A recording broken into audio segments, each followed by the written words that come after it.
बिस्मिल्लाहिर्रहमानिर्रहीम। सिंध धरती जा प्यारा आबादगार साथियों, आबादगार दोस्तों, इन वक्त आऊं सरें जे फसल में मौजूद आहियां मुंहिंजी ज़मीन ते।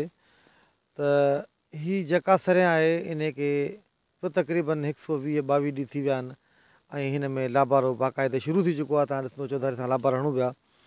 सरें खे लाबारो कीअं ऐं कॾहिं लॻाइजे, उन जो तरीक़ेकार इहो आहे त जॾहिं बि सरें तव्हां वटि भूराण माइल थी वञे त उनखे बिल्कुलु जेको आहे सो लाबारो विझिबो। हीउ ॾिसो जेके हिन जूं हीअ फरियूं आहिनि, हिते भूराण कट तव्हांखे नज़र ते अचनि थियूं त हिनखे लाबारो विझणु घुरिजे। छो जो हीअ हिकु नाज़ुक फसल आहे। जेकॾहिं हिनखे असां सफ़ा सुकाए पोइ लाबारो विझंदासीं त हीअ काफ़ी जेका आहे छणी वेंदी ऐं हिनजी फरी जेका आहे नाज़ुक थींदी आहे। उन करे हिनखे माना जॾहिं बि हीअ ॾॾर हालत में हुजे, यानी कुझु साई कुझु भूराण माइल हुजे, त इनखे लाबारो विधो वेंदो आहे।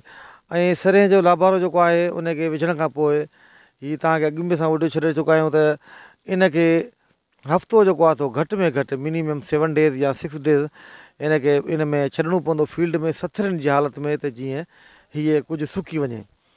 अच्छा, उन सुकण खां पोइ वरी हिनखे असां हिन जो खरो या देरो जेको ठाहींदासीं उन में हीअ जेके काठियूं हिन जूं थियनि पियूं इहे वढे करे ख़तमु करे ऐं उन खां पोइ बहितर इहो आहे त जेकॾहिं तव्हां वटि को तरपाल या का वॾी शइ हुजे त उहा हेठां विछायो। छो जो हिन जूं फरियूं जेके आहिनि जीअं उस लॻंदी वेंदी त टिड़कींदियूं ऐं हिन मज़ा अन निकिरणु शुरू कंदो आहे। पोइ हुनखे खरे में गॾु कयो वेंदो आहे ऐं कोशिशि इहा कजे त सुबुह वारे टाइम ते हिनखे गॾु कजे, शाम जो न कजे। जे पाण हिनखे शाम जो गॾु कंदासीं त वधीक छणंदी वेंदी। अच्छा, खरे में बि हिनखे घटि में घटि 6 खां 7 ॾींहं जेको आहे सो अंदरि रखियो वेंदो आहे त जीअं सुकी वञे। यानी हीअ प्रोसेस घटि में घटि 2 हफ़्तनि जो हूंदो आहे कणिक सरें जो, माना लुणण खां वठी थ्रेशिंग ताणी।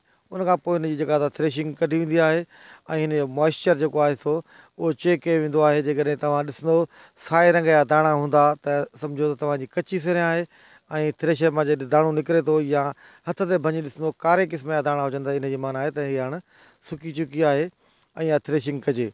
ऐं उन खां पोइ जेको आहे सो हिनखे मार्केट में विकिरो कयो वेंदो आहे। ऐं उन सां गॾोगॾु तव्हांखे इहो ॿुधाईंदो हलां त हिनजी किटी बि जेका आहे अॼुकल्ह बटन वारा वठनि था, उहा बि तमामु कॉस्टली आहे। 250 खां 300 रुपया मण वञे पई।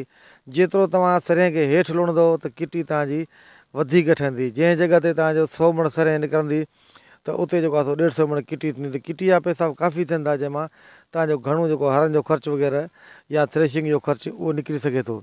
उन करे आबादगार साथियो, जिन बि दोस्तनि जी सरें 120 ॾींहंनि खे पहुची चुकी हुजे या 2-3 ॾींहं हेठि मथे हुजे ऐं उहे उनखे चेक कनि, जेकॾहिं उन्हनि जी सरें बाक़ाइदे भूराण माइल थी विया त उन में फौरी तौर ते लाबारो विझनि ऐं वधीक इंतज़ारु न कनि। जेकॾहिं वधीक सुकी वई त हीअ छणी वेंदी। सो इन सां गॾोगॾु तव्हांखे मालूमात ॾिनीसूं ऐं अलाह कंदो जिथे बि हुजो ख़ुशि हुजो ऐं जुड़िया रहिजो। तव्हांजी वॾी महिरबानी।